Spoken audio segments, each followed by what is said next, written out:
Welcome to Crimson Clovers, where we tell chilling true crime stories from all over the world. I'm your host, and today we're traveling back to 1992 in Germany in a farmhouse located far away from the capital. Everything it's in the hills, Yeah. So, the story starts when it was March 1992. Okay, boss, wait. If I butcher the German names, don't come at me because I don't know German. So, yeah. The Hinterkaifeck farm was located in the Bavarian countryside and stood isolated, surrounded by woods and forests and all that. 6 lives lived there, and 6 lives were stolen. It's one of the most chilling cases in Germany yet, over there. Yeah. Andreas Gruber, the head of the family, had noticed strange things. Footprints in the snow leading from the forest, but none returning. The keys went missing, and footsteps echoed in the attic, yet no one was found when they went to search. So the family stayed, unaware what was going to happen to them. Days before the tragedy, their maid abruptly quit, claiming the house was haunted, that she heard voices, that she felt watched. Yet they dismissed her fears because they thought she was just crazy and hired a new maid, Maria Baumgartner, who arrived the day of the murders. It was her first and last night on the farm. On March 31st, neighbors grew worried. No one had seen the Gruber family for days, and after time passed, finally a search was made and the nightmare was revealed. 4 bodies, brutally murdered, were stacked in the barn.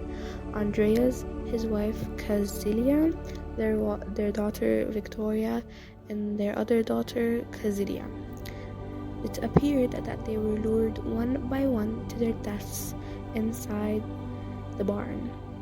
Then over at the house, the maid and Victoria's young son were found also dead, all killed by a mattock, a brutal, merciless weapon. But the true horror was that the killer never left somehow. Neighbors reported smoke coming from the chimney days after the murders. The food was eaten, the animals on the farm were fed. Someone literally lived among their victims so calmly without ever leaving for a few days. That's kind of creepy if you ask me. So, of course, the investigators were baffled. The house was searched, but the footprints led nowhere. Personal items were untouched. Money, valuables, or all their jewelry, everything was just left behind. No one cared about that because what they found, the motive was probably something even darker. Because if it was theft, then they probably would have stole something, but it wasn't. Because maybe they had personal hatred towards the killer, towards Andreas or something. So yeah, it was a personal murder. That was the motive, that it was personal.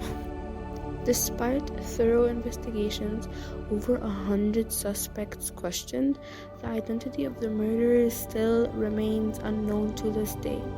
Was it someone that they trusted, a stranger lurking in the shadows? There were footprints in the snow, the sounds in the attic.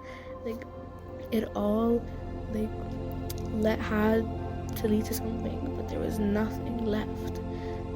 God, it's so annoying because they could have found who killed them, but they didn't because the killer was probably kind of smart, so that's why. Years later, theories still go on. Some suspect Lorenz Schleitenbauer, a neighbor linked to Victoria. They had a rumored affair and they wanted split custody over the son. So it was a possible motive, but nothing was proven because again, he probably was in another country or something, so it wasn't proven. Others spoke of just someone that took a hatred towards Andreas, the husband, but others proved that wrong somehow. Some think that it was a ghost, the one that the maid talked about, but that's just dumb. I don't know who thinks it's a ghost. That's just dumb. Like, God. Anyway, one unsettling detail is that young Cecilia's body, Cecilia, the daughter, not the mom, her body showed signs that she had survived several hours after the attack. So this girl, she was just sitting there looking at her like dead family while covered in like blood, and her hands were clinging onto her hair, and half her hair she had some bald spots because she picked out her hair. That's how scared and flabbergasted she was. She was genuinely so terrified that she started picking her own hair. The poor girl didn't even know what to do.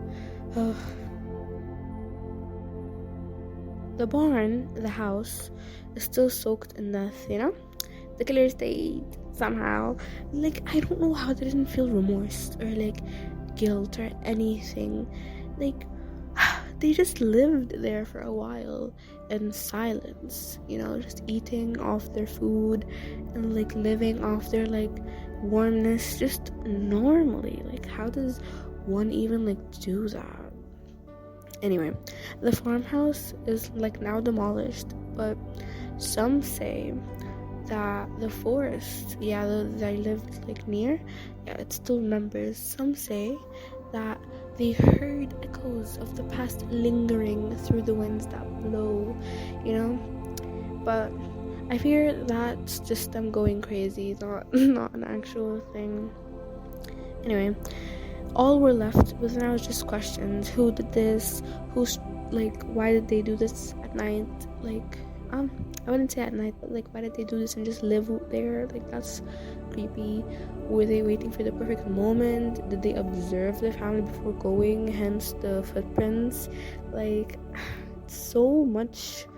It's just basically a cliffhanger. I guess we'll never know, honestly. I mean, the family knows, but they're all dead, so. Anyway, thank you for listening and supporting Crimson Clovers. Always remember to lock your doors, stay safe, and lock your doors. Bye.